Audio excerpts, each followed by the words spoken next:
Preparation আপোনালোকে দেখাই পাই আছে, এটি পূৰ্ণগতিত চলি আছে। আৰু ইতিমধ্যে আমাৰ যিবিলাক ৱাৰ্কাৰ আছে প্ৰাইমাৰী লেভেলৰ, বুথ লেভেলৰ, সকলোকে ইতিমধ্যে খবৰবিলাক দিয়া হ'ল। আৰু তেখেতসকল আমাৰ বেনিফিচিয়াৰীসকলক অৰ্থাৎ হিতাধিকাৰীসকলৰ লগত যোগাযোগ কৰিছে। হিতাধিকাৰীসকলৰ খুবেই আগ্ৰহ প্ৰকাশ কৰিছে এইখন সভাত অহাৰ কাৰণে। তাৰমানে ইয়াত আহিলে তেওঁলোক বহুত কথা জানিব পাৰিব, ইয়াত এৱাৰনেছৰ কথা আছে।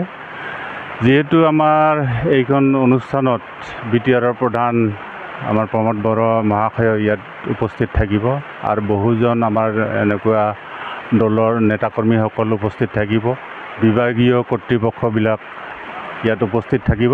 গতিকে ইয়াত মানে জানিব লগা বহুত কথা আছে বেনিফিচিয়াৰীসকল। গতিকে সেই অনুসৰিয়ে এতিয়া বেনিফিচিয়াৰীসকলৰ এই সমষ্টি ভিত্তিত যি নেকি আমাৰ এৱাৰনেছ প্ৰগ্ৰাম বেনিফিচিয়াৰী মিট, সেইটোক লৈ খুব উৎসাহিত হৈ আছে।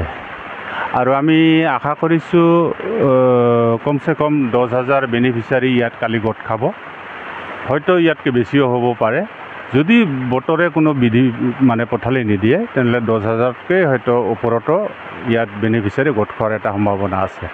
খুব এটা ভাল অনুষ্ঠান হ'ব, কাৰণ আমাৰ BTRৰ 40টা সমষ্টিতে এইটো প্ৰগ্ৰাম লোৱা হৈছে।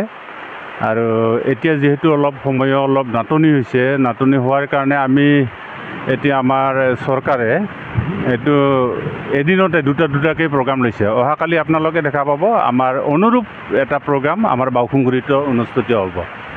প্ৰগ্ৰাম আৰু বাউসুংগুৰি একে সময়তে। গতিকে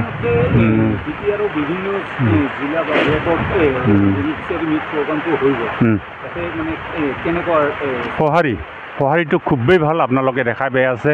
ছ'চিয়েল মিডিয়াৰ যোগেদি এইটো প্ৰচাৰ হৈও আছে।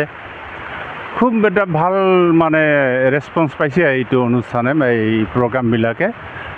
কৈছোঁ নহয় যে যিখিনি আমি আশা কৰিছোঁ তাতকৈ অধিক ইয়াত বেনিফিচিয়াৰী যোগদান কৰাটো আমি দেখিবলৈ পাইছোঁ। আৰু যোগদান কৰি খুব উৎসাহিত হৈছে আমাৰ বেনিফিচিয়াৰীসকল। আৰু বহুত কথা এই অনুষ্ঠানৰ জৰিয়তে, এইটো প্ৰগ্ৰাম জৰিয়তে বেনিফিচিয়াৰীসকলে বুজিবলৈ সক্ষম হৈছে। চৰকাৰৰ আঁচনিসমূহ কি ধৰণে ইমপ্লিমেণ্ট হয়, কি ধৰণে কি কৰিব লাগিব নালাগিব, সঠিক দিশত আমি কি ধৰণে লাভান্বিত হ'ব পাৰিম, বা যিবিলাক আমাৰ চৰকাৰী আঁচনি তাৰ পৰা আমি কি ধৰণে উপকৃত হ'ব পাৰিম, সেইবিলাক কথা লৈ যিহেতু ইয়াত এটা এৱাৰনেছৰো মানে কিছু কথা কোৱা হয়, তাৰ পৰা বহুত উপকৃত হৈছে আমাৰ বেনিফিচিয়াৰীসকল। চাওক, এইটো বিষয় লৈ মই তেখেত কি কৈছে কি কোৱা নাই এতিয়ালৈকে মই জানিবলৈ সক্ষম হোৱা নাই। গতিকে মই এই সম্পৰ্কে বিশেষ মন্তব্য আগনবঢ়াম।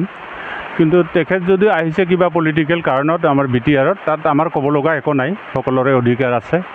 কিন্তু কিছুমান মানে ইছ্যু লৈ পেলাই তেখেত মানে ইয়াত ৰাজনীতিকৰণ নকৰিলে ভাল হয় বুলি মই ক'ব খোজোঁ। এইটো লৈ কোনো ৰাজনীতি কৰিব নালাগে। যদি BTRত নিজৰ ৰাজনৈতিক এজেণ্ডা লৈ কিবা আহিছে, আহক, তাত লৈ আমাৰ ক'ব লগা একো নাই। কিন্তু সেই ইছ্যুটো লৈ খুব মানে এটা স্পৰ্শকাতৰ এটা বিষয় হৈ আছে, আপোনালোকে সকলোৱে জানে। এতিয়া সেইটো যদি আৰু জ্বলা জুইত ঘিউ ঢালিব খোজে তেনেহ'লে এইটো আমাৰ বোধেৰে ঠিক নহ'ব যেন লাগে। সকলোৰে অধিকাৰ আছে। আমাৰ ইয়াত একো এফেক্ট নপৰে, কাৰণ আমি UPPL দল হিচাপে খুব শক্তিশালী স্থিতিত আছোঁ, 1 নম্বৰ স্থিতিত আছোঁ আমি BTRত। এতিয়া সেই হিচাপত আমি কাকো কোনো দলক ভয় নকৰোঁ, আৰু কোনো দলক আমি বাধাও নিদিওঁ। সিহঁতৰ নিজৰ এজেণ্ডা, নিজৰ দলীয় কাৰ্যসূচী কৰিব পাৰে, তাত আমাৰ ক'ব লগা একো নাই। কিন্তু আমি নিজাববীয়াকৈ আমি খুব শক্তিশালী স্থিতিত আছোঁ এতিয়া UPPL দল হিচাপে। গতিকে আমি ৰাইজৰ সঁহাৰি আপোনালোকে দেখাই পাই আছে। দিনে দিনে আমাৰ হাজাৰ বিজাৰ আমাৰ দলত যোগদান কৰি আছে।